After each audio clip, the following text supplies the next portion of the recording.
Hi everyone. A few days ago, a friend of mine reaches out wanting some, tips on teaching children. Much as I told them what was in my heart, I felt strongly in my spirit that there are so many things that I've learned over time in the class.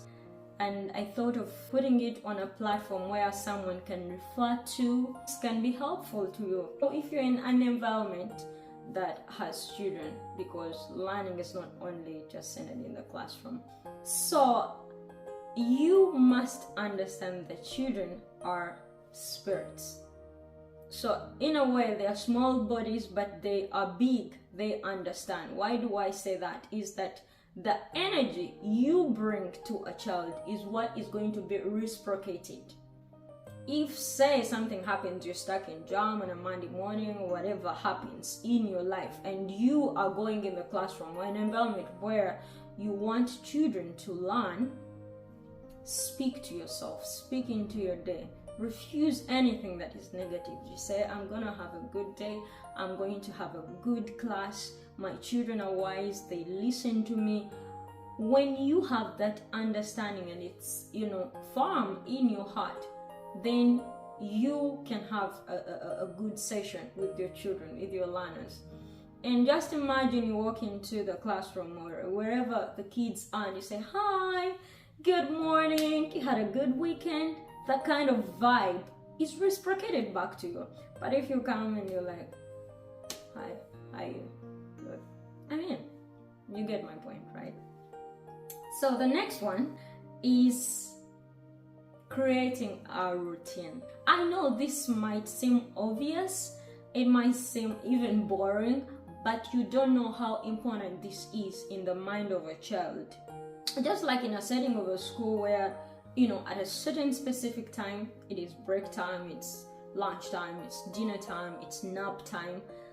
Even you in your classroom, within that time, there has to be specific activities you do, exact which one follows what. It will help you not to miss the most important things. It will help you greatly. The next one is use music selectively. Now, if you have dealt with children before, you understand the power of music, right? The music that is used has to be age appropriate. I can give you an example. I had these 5.5-year-olds. I really wanted to enrich their vocabulary and help them, with sentence construction. And I got an idea of teaching them songs, but introducing music, but in a different way. What I did is that I would get a song, a good song that I knew they would be interested in, and I start writing the lyrics on the board. For example, the Muffin Man. I would write, do you know the Muffin Man who lives on Drury Lane? I would tell them to read after me, then after they read by themselves. Now they're learning so many things in that. They are learning how to read, they are learning the context, and then we'll discuss, muffins, what does a muffin man do? Then they will tell you stories of what muffins they ate, who bought the muffins. You're having a dialogue. So after that, then we would sing the song without the music. Do you know the Muffin Man, the Muffin Man, the Muffin Man? And then they would repeat after me, and then we would play the music, and we would maybe have that task for a week. The first day, of course, it's a bit hard. The next day, it's easier and easier and easier. By the end of the week, everybody can sing the song. Before you know it, the next week, everybody comes in class, humming the song or singing the song. Before you know it, they go back to their parents and they're singing the song. Maybe on the bus, they're singing the song. And they understand actually what they're singing. They can create their own story out of the very song, and they can sing the song as well as enjoying it. The next one is the power of patience. Now, this is very important because as a teacher, as someone dealing with children, you must be patient. I remember one time I had this child who never contributed anything in class, and they really seemed less interested. And I was bothered because I wanted every child to learn. one thing that really surprised me and it made me really happy. Over time, as I kept on insisting that this child has to contribute, of course by encouraging them, by motivating them, they began contributing, and they began even telling me personal stories. Oh, Dora, my mom did this and this. I'm going on a holiday. I'm going to this city. I was blown away. So, the power of patience. The next one is bonding with the children besides class time. Now, like I said before, children are spirits. They can always read the atmosphere. They somehow know the intents in your heart towards them. And when the children see that you really care, they'll open up. They will eventually open up.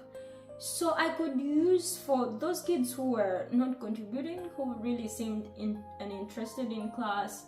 There was this sweet girl, she was so beautiful, but she really showed no interest in my class.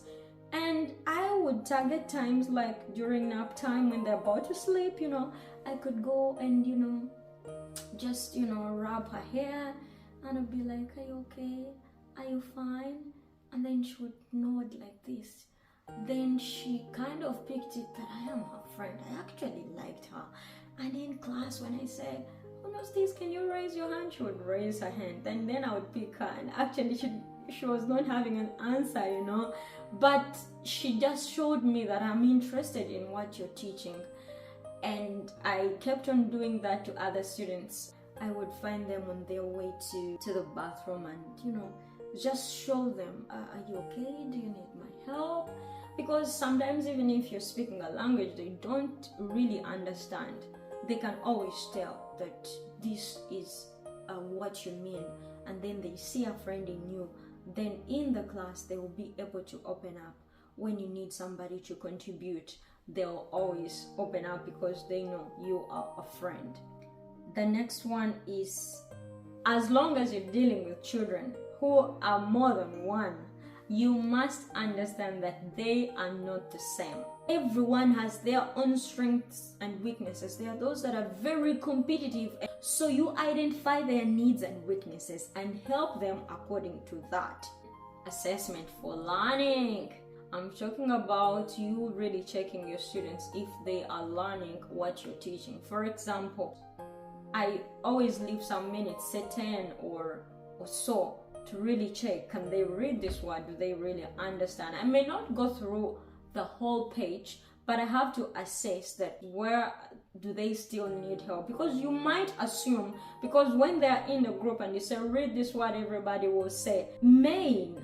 Check maybe one by one. You'll find that maybe half of the class can read the word, half of the class understand exactly what the word is, maybe a quarter of the class can even make meaning of what you have taught. So you want to check exactly what they have learned before you go on to another thing that you want to teach.